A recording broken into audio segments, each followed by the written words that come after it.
Üdvözlök mindenkit a tutoriálomba. A mai tutoriálban megmutatom, hogy hogyan kell a Counter-Strike nevű játékban tökéletesen lőni, tunkolni magyarul, ahogy mások hívják először. Na, tehát akkor a lényeg az, hogy először is a felbontás 640x480-ban legyen 32 bit, ugyebár nem csalunk, nem látunk át a füstön, és akkor nagy célkereszt, igen, nagy, nem dinamikus, ennyi. Na most akkor megmutatom, hogy is van ez.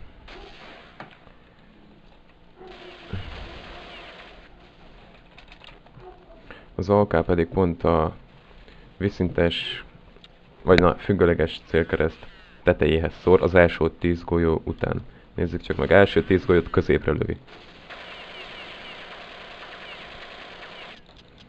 Majd hirtelen elkezd szórni fölfele. Hát most bekéseltek. Na, ez a lényege. De meg is mutatom, hogy milyen valójában.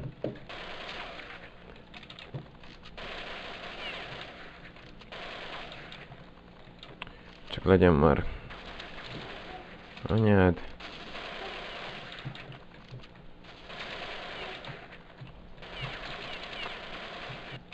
És adja azért egész szépen.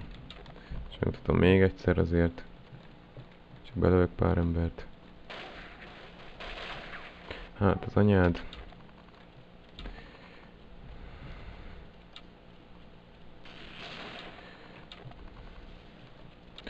Kicsit zavaró lehet, ugyanis messzire nem lehet olyan pontosan lőni vele, mert elég nagy a célkereszt mérete. De hát aki ügyes, az meg tudja.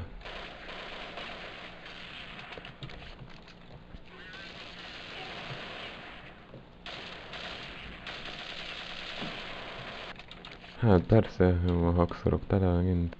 Ez a tutoriál végül is kezdőjátékosoknak készült, nem profiknak.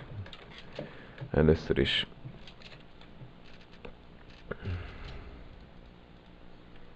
a lényeg az, hogy a célkereszt mérete. Van a célkereszt, van kicsi, auto size, kicsi, közepes és nagy. Kiválasztjuk a legnagyobbat, tetszőlegesen kiválasztjuk, hogy milyen színű legyen. Nekem a zöld pont optimális. És így elég nagy a célkeresztünk, amit látható, de viszont ennek van előnye. Ja, és a célkereszt ne dinamikus legyen, amit úgy tudunk kikapcsolni, hogy nyomunk egy konzolt, CL alulvonás, dynamic crosshair és nullára állítjuk. Nekem most nullán van, de hogyha azt akarjuk, hogy mozogjon, akkor egyre állítjuk. Adok be pár botot, vagy teszek be. Megállítom a nehézséget. Aztán hoppácska. Kicsit több lett, na mindegy. Elindulok. És majd mindjárt mutatom, amit a következő körben, amit lesz pénzem.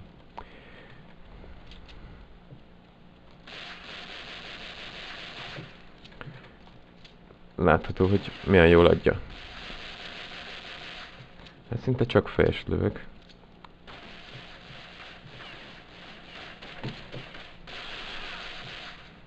És ismét csak fejest adtam be. Már 3 fejesnél tartok.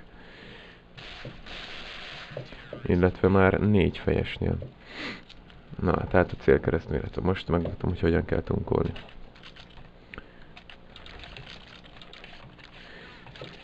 Nézzük csak meg. A lényege, hogy a célkereszt függőleges célkereszt, fönti része, a legfelső függőleges célkeresztnek az aljához szór a kolt. Nézzük csak meg. Látható, hogy hova szór.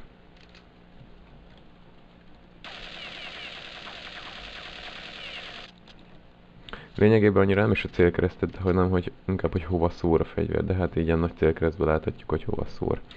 És láthatjuk, hogy a függőleges vonal alsó részéhez szór. Na és itt látható, hogy hova szor pontosan a Colt, illetve az AK, hogyha tunkolunk vele. A tutoriálom ennyi, véget ért, kész, vége, nincs tovább. Sziasztok!